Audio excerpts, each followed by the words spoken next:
ఏ కుట్లు కుట్లు పన్నాయి సార్ కట్టడానికి. ఎవరిని? బాగానే ఉంది ఇప్పుడు. ఇప్పుడు బాగానే ఉన్నాడు సార్. జాగ్రత్త నాయనా, జాగ్రత్తగా ఉండండి నాయనా, కాలం బాగలేదు. Okay, start the class. Screen share అవుతుందా?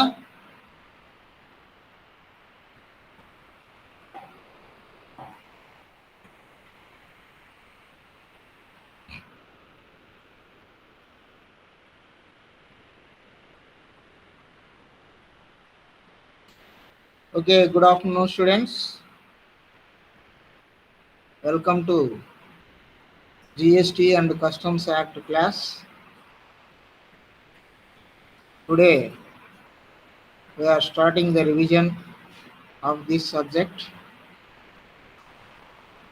In the first unit, this unit is relating to the registration. In this unit, today we are going to review the registration. What is the importance of registration? Who are the person?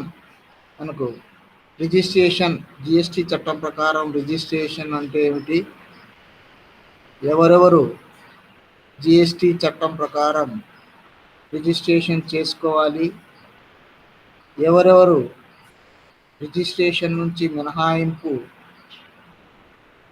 ఉంది, registration నుంచి ఎవరెవరికి మినహాయింపు ఉంది, ఈ అంశాలు మనం ఈ క్లాసులో తెలుసుకోవడానికి ప్రయత్నం చేద్దాం.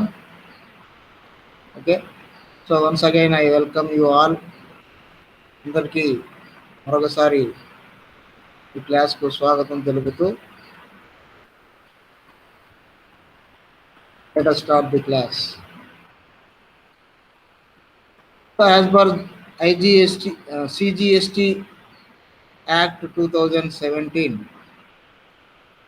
CGST చట్టం 2017 చట్టంలోని సెక్షన్ 22 ప్రకారం, సెక్షన్ 22, 23, 24 ఈ 3 సెక్షన్లు మనకు రిజిస్ట్రేషన్కు సంబంధించినటువంటి సెక్షన్లు సిజిఎస్టి చట్టంలో.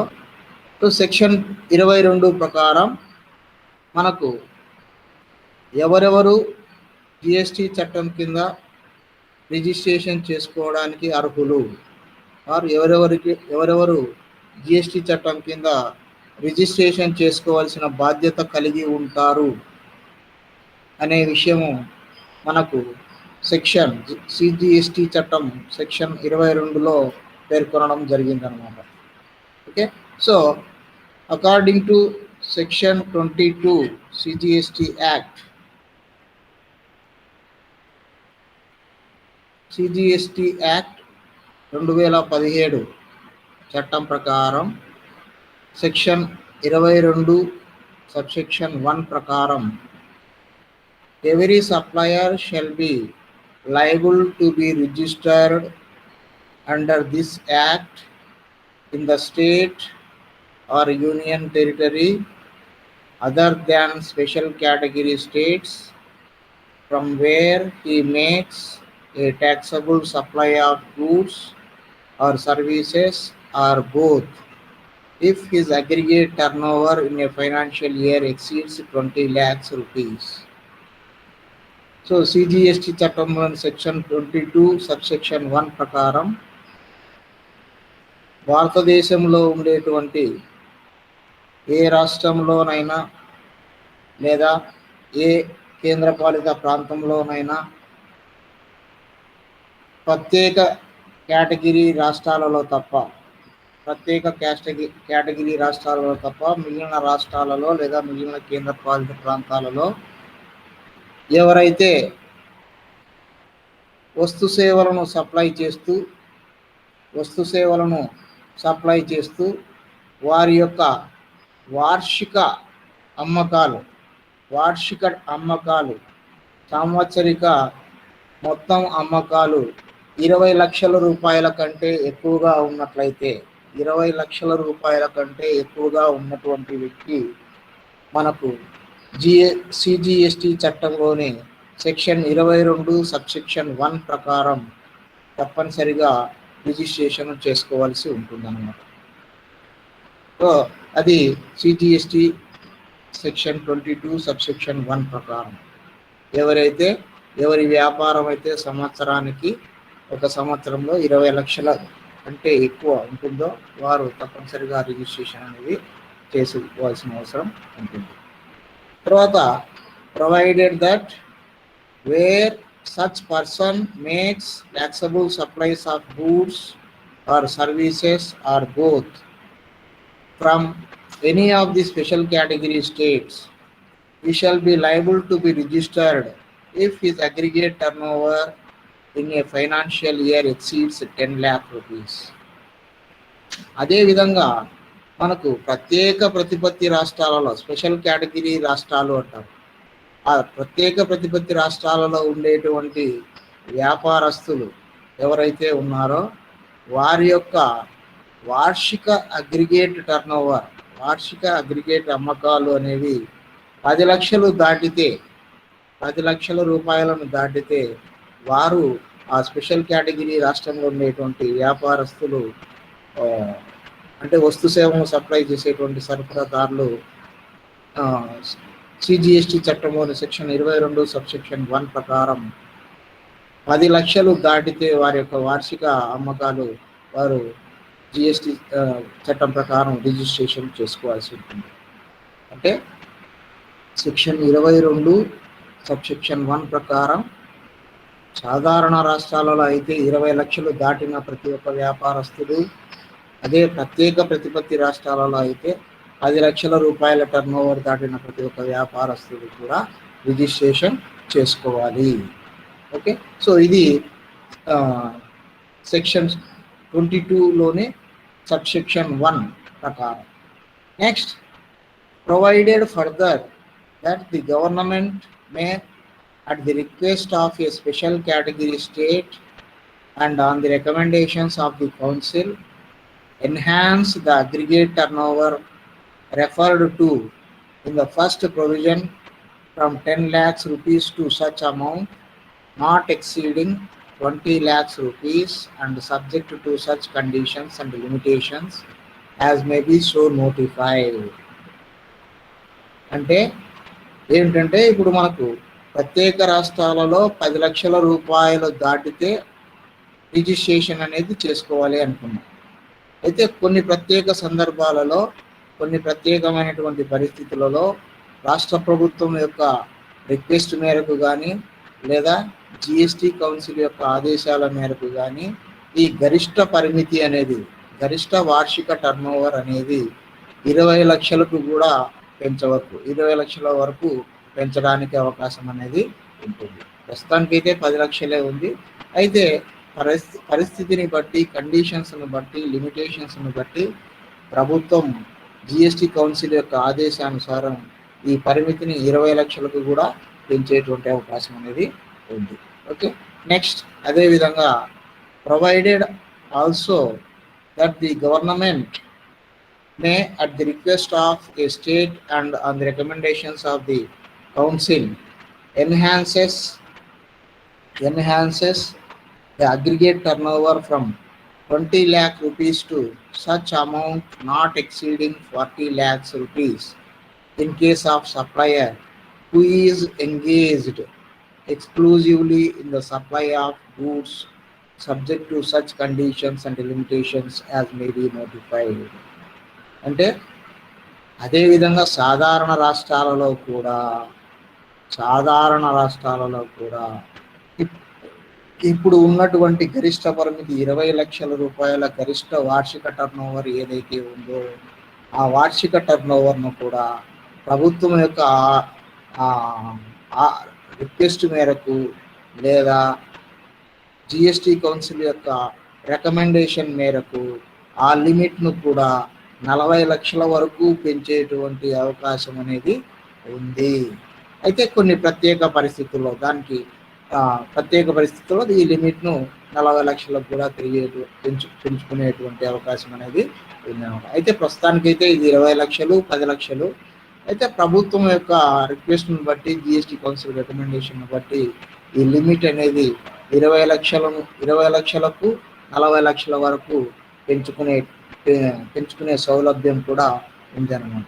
ఓకే, సో అది తర్వాత explanation. For the purpose of this subsection, a person shall be considered to be engaged exclusively in the supply of goods, even if he is engaged in exempt supply of services provided by way of extending deposits, loans, or advances in so far as the consideration is represented by way of interest or discount.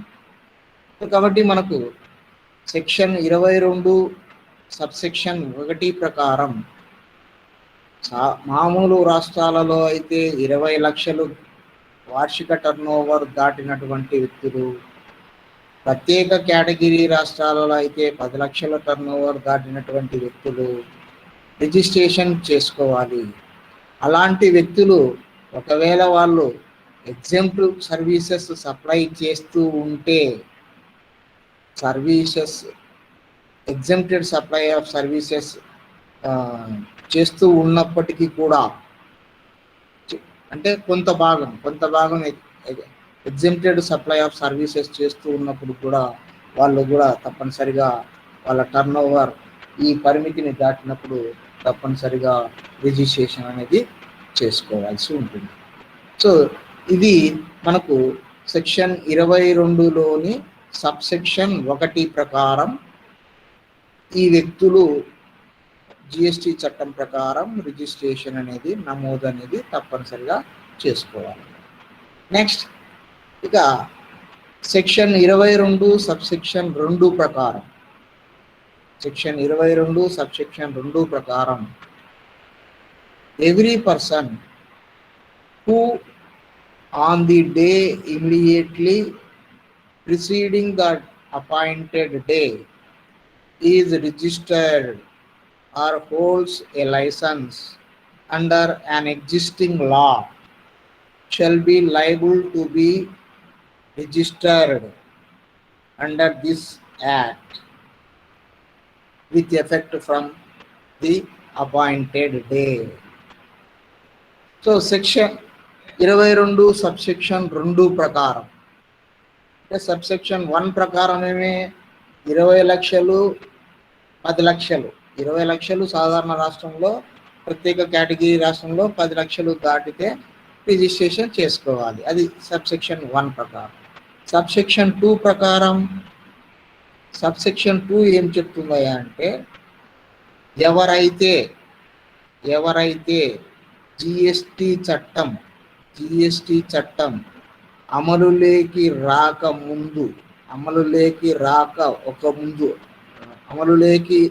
వచ్చిన తేదీ నుంచి ఒక రోజు ముందు, అంటే ఇప్పుడు మనకు GST చట్టం ఏ తేదీ నుంచి అమలులోకి వచ్చింది? జూలై 1, 2017 తేదీ నుంచి అమలులోకి వచ్చింది.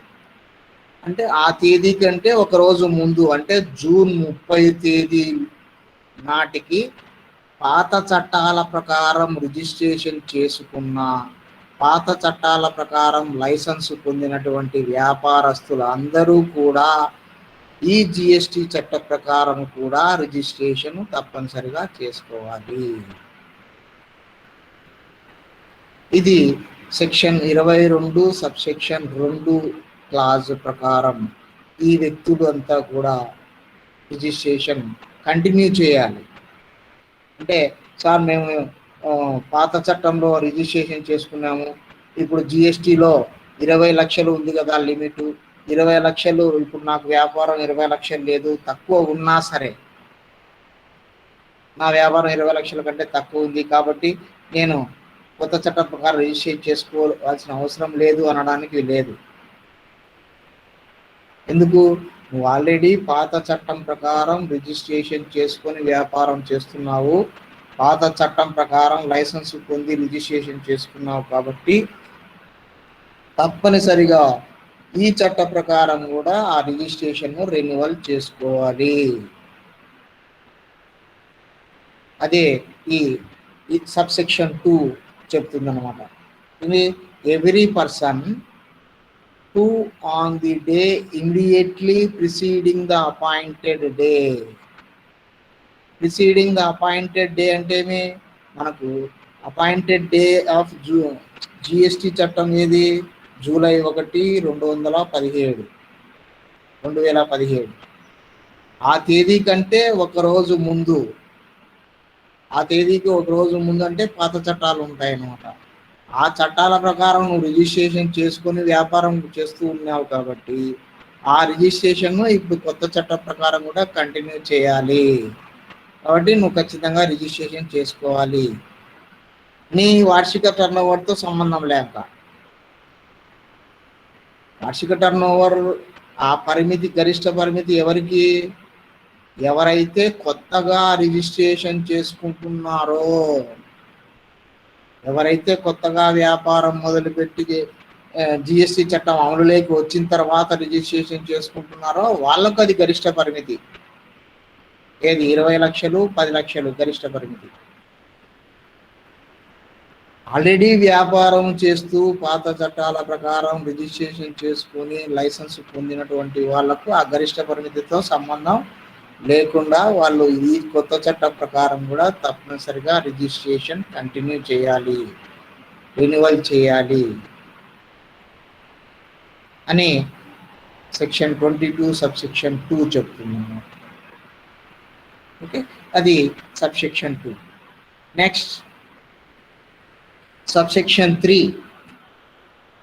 సెక్షన్ 22 సబ్సెక్షన్ 3 ప్రకారం సబ్సెక్షన్ 3 ఏం చెప్తుందంటే, where a business carried on by a taxable person registered under this act is transferred whether on account of succession or otherwise to another person as a going concern, the transferee or the successor, as the case may be, shall be liable to be registered with effect from the date of such transfer or succession.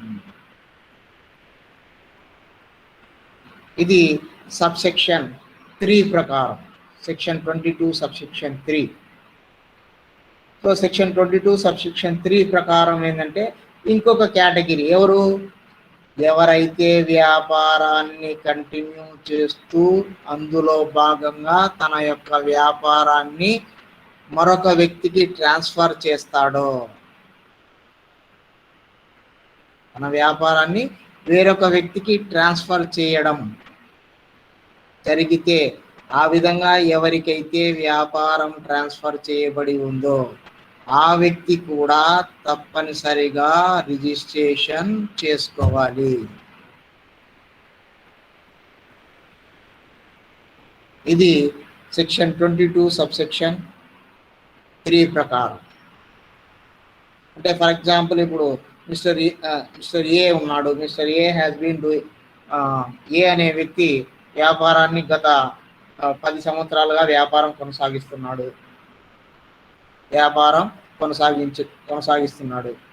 So తర్వాత అతను వ్యాపారాన్ని వేరొక వ్యక్తికి transfer చేశాడు. అది అమ్మడం వల్ల కావచ్చు, లేదా వంశపారంపర్యం వల్ల కావచ్చు, లేదా వయసు అయిపోయింది, వేరే వాళ్ళకు వ్యాపారం అప్పగించేస్తున్నాడు, తన కొడుకో మనవడికో ఎవరికో ఒకరికి, లేదు వేరే వాళ్ళకు వ్యాపారాన్ని అమ్మేశాడు. అలాంటి సందర్భంలో ఎవరైతే ఆ విధంగా ట్రాన్స్ఫర్ చేయించుకుంటారో, అంటే ఆ కొడుకు కానీ మనవడు కానీ లేదా కొన్నటువంటి వ్యక్తి కానీ, అతను కూడా తప్పనిసరిగా జిఎస్టి చట్టం కింద రిజిస్ట్రేషన్ చేసుకోవాలి. అది ఈ సెక్షన్ 22 సబ్సెక్షన్ 3 చెప్తుంది. సెక్షన్ 22 సబ్సెక్షన్ 3 ప్రకారం వ్యాపారం చేసేటువంటి వ్యక్తి తన యొక్క వ్యాపారాన్ని ఇతర వ్యక్తికి ట్రాన్స్ఫర్ చేయడం కానీ లేదా బదిలీ చేయడం కానీ లేదా ఇంకొక విధంగా ఏదైనా కానీ అతనికి అప్పగించడం కానీ చేసినట్లయితే ఆ విధంగా అప్పగించబడినటువంటి వ్యక్తి కూడా జిఎస్టి చట్టం ప్రకారం తప్పనిసరిగా అతను ఏ తేదీ నుంచి అయితే తన ఆ వ్యాపారానికి బాధ్యత ట్రాన్స్ఫర్ చేయించుకున్నాడో ఆ తేదీ నుంచి రిజిస్ట్రేషన్ చేసుకోవాల్సినటువంటి అవసరం ఉంది. ఇది సబ్సెక్షన్ 3 ప్రకారం, సెక్షన్ 22 సబ్సెక్షన్ 3 ప్రకారం. Okay, next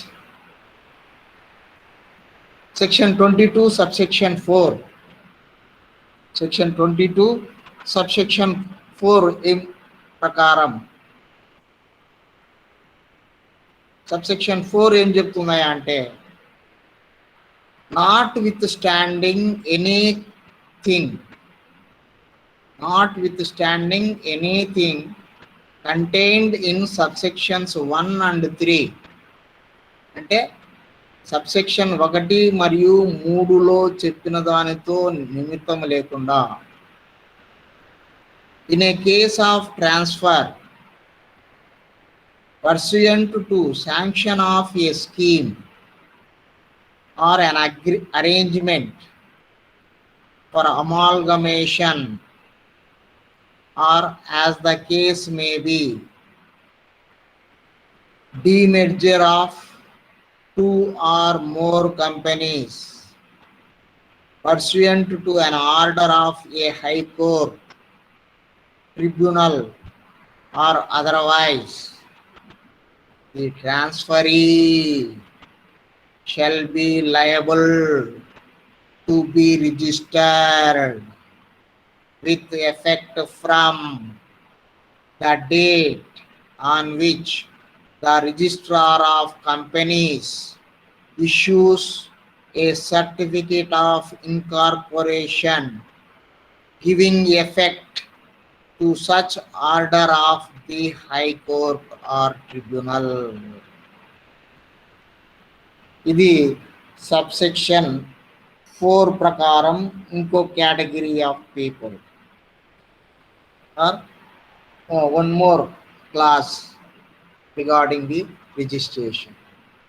so as per section 22 subsection 4 ప్రకారం ఏమిటంటే, సబ్సెక్షన్ 1 మరియు 3 సబ్సెక్షన్లలో చెప్పి వాటికి అదనంగా లేదా వాటితో నిమిత్తం లేకుండా ఏదైనా ఒక కోర్టు ఆర్డర్ ప్రకారం కానీ లేదా ఒక ట్రిబ్యునల్ ఆర్డర్ ప్రకారం కానీ లేదా ఇంకో విధంగా కానీ 2 కంపెనీలు ఒకటిగా కలిసిపోయినా లేదా ఒక కంపెనీ 2 లేదా అంతకంటే ఎక్కువ కంపెనీలుగా విడిపోయినా అలాంటి కంపెనీలు ఏవైతే కొత్తగా ఏర్పడినటువంటి కంపెనీలు అవి కంపెనీల యొక్క రిజిస్ట్రారు ఇన్కార్పొరేషన్ సర్టిఫికేట్ జారీ చేసిన తేదీ నుంచి అమలులోకి వచ్చే విధంగా రిజిస్ట్రేషన్ చేసుకోవాలి. అంటే ఇది కంపెనీలకు సంబంధించి, అంటే 2 కానీ అంతకంటే ఎక్కువ కంపెనీలు విలీనమై ఒక కంపెనీగా ఏర్పడినా ఆ ఒక కంపెనీ కొత్త చట్టం ప్రకారం రిజిస్ట్రేషన్ చేసుకోవాలి. అదేవిధంగా ఒక కంపెనీ విడిపోయి 2 లేదా అంతకంటే ఎక్కువ కంపెనీలుగా అవతరించిన ఆ కొత్త కంపెనీలు కూడా చట్ట ప్రకారం రిజిస్ట్రేషన్ చేసుకోవాలి. ఇది ఎప్పటి నుంచి అమలులోకి రావాలి? మనకు కంపెనీల రిజిస్ట్రార్ ఇన్కార్పొరేషన్ సర్టిఫికేట్ అంటే వ్యవస్థాపన సర్టిఫికేట్ జారీ చేసిన తేదీ నుంచి వాళ్ళు రిజిస్ట్రేషన్ అమలులోకి వచ్చే విధంగా రిజిస్ట్రేషన్ అనేది చేసుకోవాల్సి ఉంటుంది. ఇది స్వతహాగా అయినా జరగచ్చు, లేదా కోర్టు ఆర్డర్ ద్వారా అయినా సరే ఈ అమాల్గమేషన్, డిమెర్జర్ అనేవి జరిగి ఉండవచ్చు. ఏదైనా సరే కోర్టు ఆర్డర్ ద్వారా జరిగిన, ట్రిబ్యునల్ ఆర్డర్ ద్వారా జరిగిన, అంటే ఏంటంటే ఒక కంపెనీ ఒకటి కంటే ఎక్కువ కంపెనీలుగా విడిపోయినప్పుడు ఆ కొత్తగా ఏర్పడిన కంపెనీలు కూడా రిజిస్ట్రేషన్ చేసుకోవాలి. 2-3 కంపెనీలు కలిసి ఒక కొత్త కంపెనీగా, ఒకే కంపెనీగా ఏర్పడినప్పుడు ఆ కొత్త కంపెనీ కూడా జిఎస్టి చట్టం ప్రకారం రిజిస్ట్రేషన్ చేసుకోవాలి. ఇది మనకు సిజిఎస్టి చట్టంలోని సెక్షన్ 22 సబ్సెక్షన్ 4 ప్రకారం ఇది కంపెనీలకు సంబంధించినటువంటి రిజిస్ట్రేషన్ నిబంధన. ఓకే, సో ఎక్స్ప్లెనేషన్ విధంగా section 22 subsection 1, subsection 2, subsection 3, subsection 4 ఈ 4 సబ్సెక్షన్ల ప్రకారం 4 కేటగిరీల వ్యక్తులు చట్టం ప్రకారం రిజిస్ట్రేషన్ అనేది చేసుకోవాల్సిన అవసరం ఉంటుంది. ఓకే, సో ఇంకా ఆ సెక్షన్లలో ఉపయోగించిన పదాలు కొన్ని మనకు ఎక్స్ప్లెనేషన్ అనేది కూడా చట్టంలో ఇవ్వడం జరిగింది. ఏమిటి ఆ పదాలు, వాటికి సంబంధించిన ఎక్స్ప్లెనేషన్ ఏమిటంటే అగ్రిగేట్ టర్నోవర్. అగ్రిగేట్ టర్నోవర్ అంటే ఏమిటి? అగ్రిగేట్ టర్నోవర్ అంటే aggregate turnover shall include all supplies made by the taxable person whether on his own account or made on behalf of all his principals.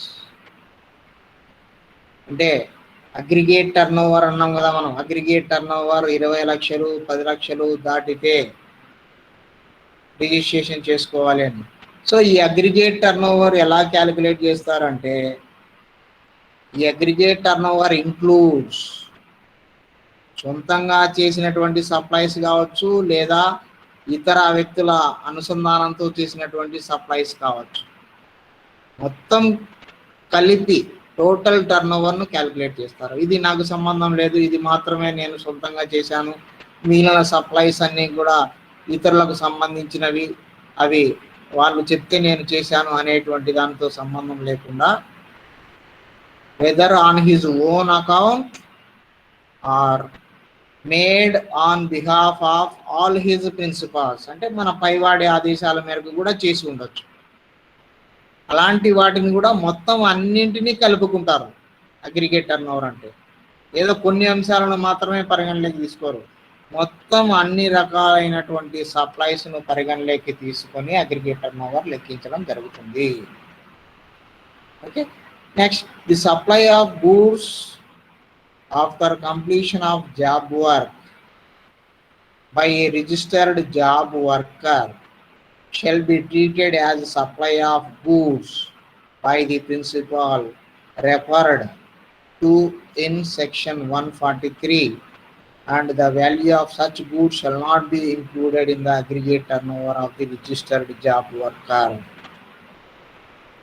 అయితే registered job worker విషయంలో ఏంటంటే, registered job worker విషయంలో ఏదైనా job work అతను undertake చేసుకున్నప్పుడు అతడు supply చేసినటువంటి వస్తువుల విలువను ఈ అగ్రిగేట్ టర్నోవర్లో పరిగణలోకి తీసుకోరు, అంటే వాటిని ఎక్స్క్లూడ్ చేయవచ్చు. ஒரு జాబ్ వర్కర్ విషయంలో అతను జాబ్ వర్క్స్లో భాగంగా ఆ వస్తువులను అతను ప్రిన్సిపాల్ సప్లై చేసి ఉంటాడు కాబట్టి ప్రిన్సిపాల్ ఆదేశాల మేరకు దానికి మాత్రం మినహాయింపు ఇవ్వడం అనేది జరిగింది. అంతేగాని మిగతా వాటికి అన్నిటినీ అగ్రిగేట్ టర్నోవర్లో కలుపుకుంటారు. నెక్స్ట్, ఇక స్పెషల్ కేటగిరీ స్టేట్స్ అని మనం ఒక పదం ఉపయోగించినాం. అంటే ప్రత్యేక రాష్ట్రాలు, ప్రత్యేక ప్రతిపత్తి కలిగిన రాష్ట్రాలు అని.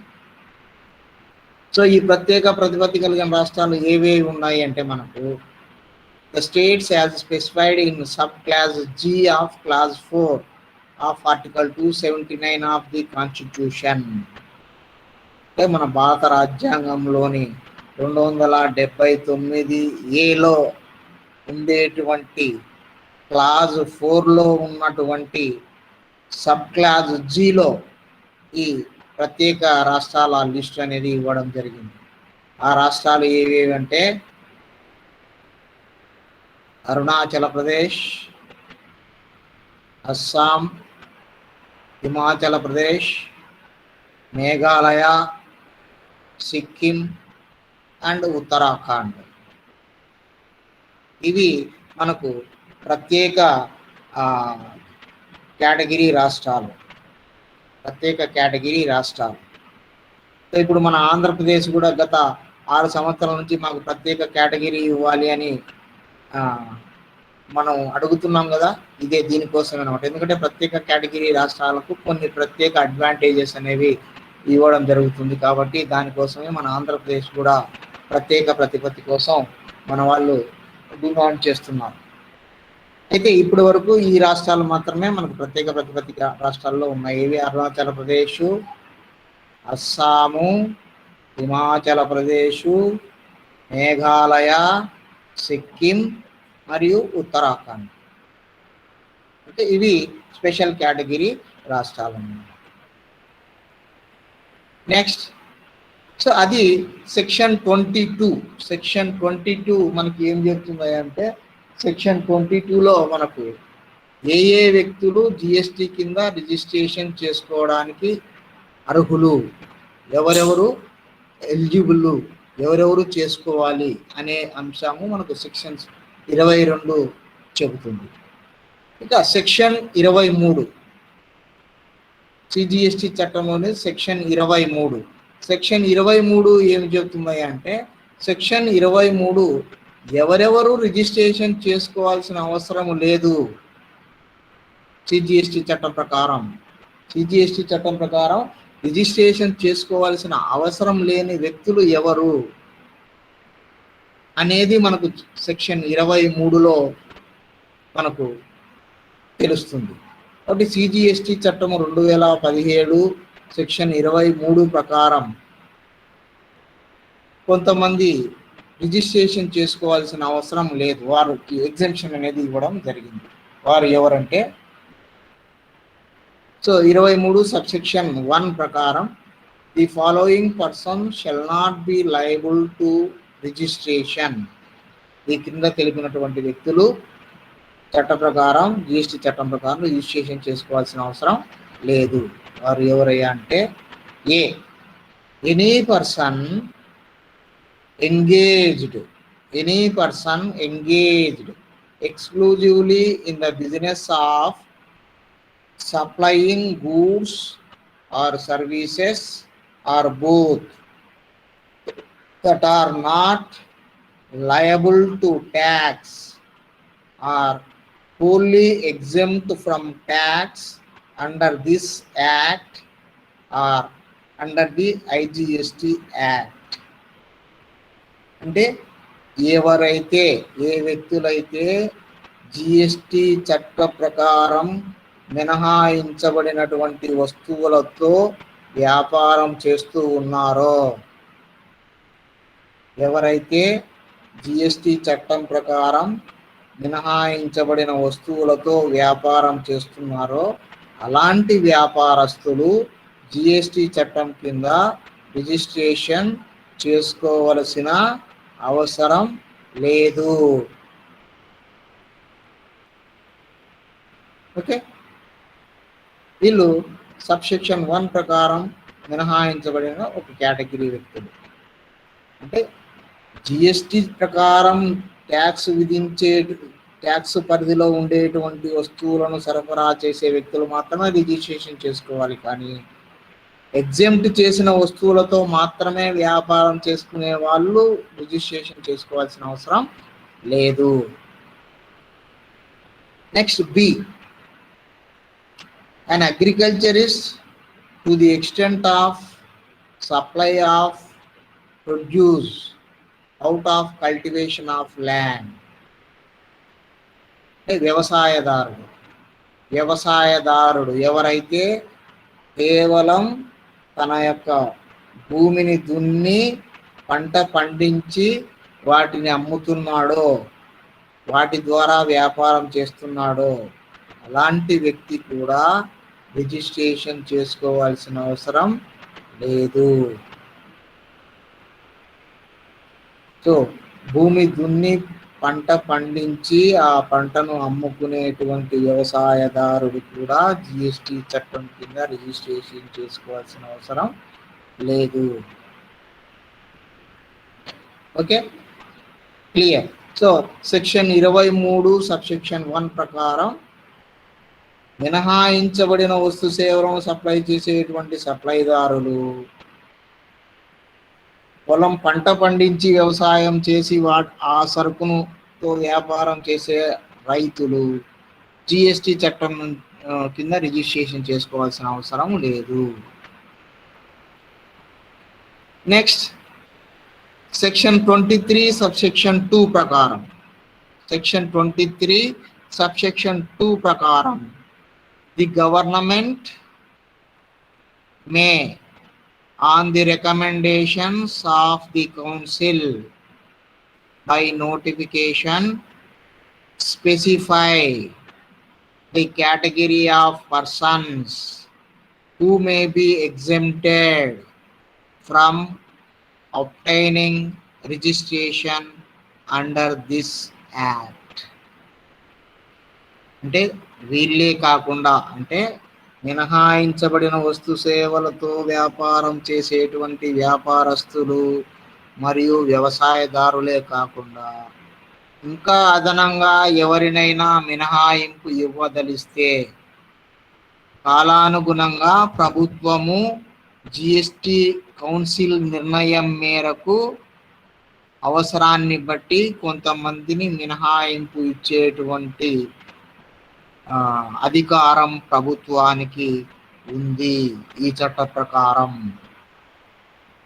ప్రభుత్వం ఈ చట్ట ప్రకారం మిగిలిన ఇతర వ్యక్తులకు కూడా మినహాయింపు ఇచ్చేటువంటి అవకాశం అనేది ఉందన్నమాట. సో కాబట్టి ఈ విధంగా మనకు సిజిఎస్టి చట్టంలో ఉండేటువంటి సెక్షన్ 22, 23 22 ఏం చెప్తుంది? సెక్షన్ 22 ఏ వ్యక్తులు జిఎస్టి చట్టం ప్రకారం వాలంటరీగా రిజిస్ట్రేషన్ చేసుకోవాలి అనే విషయం చెబుతుంది. సెక్షన్ 23 ఏం చెబుతుంది? జిఎస్టి చట్టం ప్రకారం ఎవరెవరు రిజిస్ట్రేషన్ చేసుకోవాల్సిన అవసరము లేదో వారి లిస్టు చెబుతుంది అన్నమాట. ఓకే, అయితే మనకు జిఎస్టి చట్టం ప్రకారం సెక్షన్ 22, సెక్షన్ 23 కింద రానటువంటి వ్యక్తులు కొంతమంది సెక్షన్ 24 ప్రకారం కొంతమంది తప్పనిసరిగా రిజిస్ట్రేషన్ చేసుకోవాల్సిన వ్యక్తులు కూడా ఉన్నారు. తప్పనిసరిగా చట్ట ప్రకారం తప్పనిసరిగా రిజిస్ట్రేషన్ చేసుకోవాల్సినటువంటి వ్యక్తులు కూడా ఉన్నారు. ఆ వ్యక్తులు ఎవరు అనేది మనం తర్వాత క్లాసులో తెలుసుకుంటాం. ఓకే, సో మీకు ఈ క్లాసు కొంచెం బాగానే అర్థమైందని అనుకుంటున్నాను. ఓకే, సో మీరు ఇప్పుడు దీన్ని మీకు వీడియో కూడా రికార్డ్ చేస్తున్నా కాబట్టి వీడియో కూడా మీకు తర్వాత షేర్ చేస్తాను. Okay, so thank you very much for joining to the class. And మన ఫ్రెండ్స్ అందరికీ చెప్పండి, క్లాసులకు ఇంకొంచెం బాగా ఎక్కువ మంది హాజరు కమ్మని చెప్పండి. ఎందుకంటే రివిజన్ చేస్తున్నాం కాబట్టి నెక్స్ట్ వీక్లో మీకు ఎగ్జామినేషన్ నోటిఫికేషన్ కూడా వస్తుంది.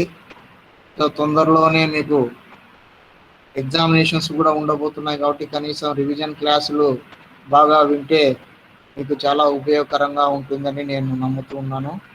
Okay, thank you very much. Number post చేసిన వాళ్ళు ఎగ్జిట్ అయిపోండి, పోస్ట్ చేయని వాళ్ళు నెంబర్ పోస్ట్ చేసి ఎగ్జిట్ అయిపోండి. Thank you.